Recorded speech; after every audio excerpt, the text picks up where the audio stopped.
আসসালামু আলাইকুম। সবাই কেমন আছেন? আশা করি সবাই অনেক অনেক ভালো আছেন। আজকে আমি হাতে গোনা মাত্র 10 মিনিটে মিষ্টি দই তৈরি করে দেখাবো। যারা মিষ্টি দই তৈরি করতে গিয়ে বারবার ব্যর্থ হয়েছেন তারা এইভাবে একবার হলো ইনস্ট্যান্ট মিষ্টি দই তৈরি করে দেখতে পারেন। বলতে পারেন নো ফেল মিষ্টি দই এটা। আশা করছি আপনাদের কাছে খুবই ভালো লাগবে।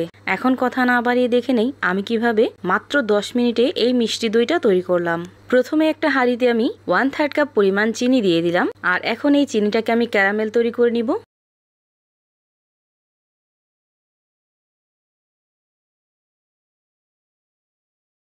চিনির ক্যারামেলটা একদম পারফেক্টলি রেডি হয়ে গেছে। এখন আমি অল্প অল্প করে এখানে 4 কাপ পরিমাণ লিকুইড দুধ ব্যবহার করব। আর আগে থেকে আমি লিকুইড দুধটাকে জাল করে এখানে দিয়ে দিছি। আপনারা চাইলে কাঁচা লিকুইড দুধটাও এখানে ব্যবহার করতে পারেন।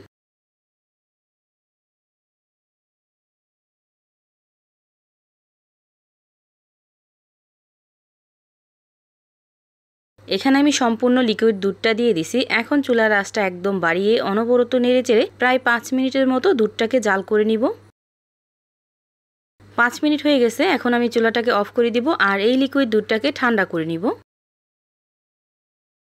এখন কিন্তু এই লিকুইড দুধটা উষ্ণ গরম আছে।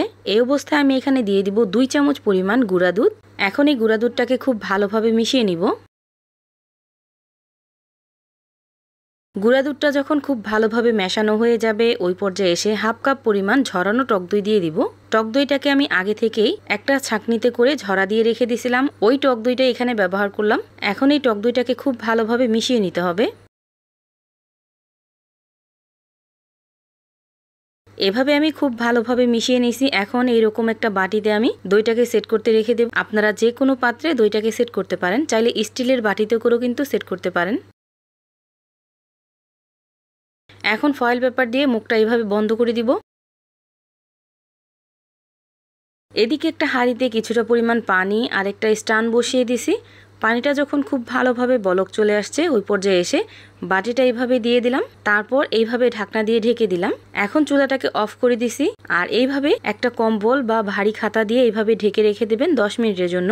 আর এই অবস্থায় কিন্তু চুলাটা অবশ্যই বন্ধ থাকবে, কোনোভাবে যেন চুলাটা না জ্বালানো থাকে। আর এই তো দেখতেই পাচ্ছেন 10 মিনিট হয়ে গেছে। এখন আমি ঢাকনাটা উঠিয়ে নিব।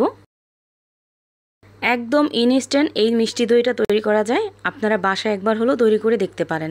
এখন চাইলে আপনারা ঠান্ডা ঠান্ডা পরিবেশন করতে পারেন, আবার চাইলে এভাবেও খেতে পারেন। এখন আমি এখান থেকে একটু কেটে দেখাচ্ছি যে এই দইটা কতটা পারফেক্ট হয়েছে। ভিডিওটা আপনাদের কাছে কেমন লাগছে অবশ্যই কমেন্ট করে জানাবেন। সবাই ভালো থাকবেন, সুস্থ থাকবেন। আল্লাহ হাফেজ।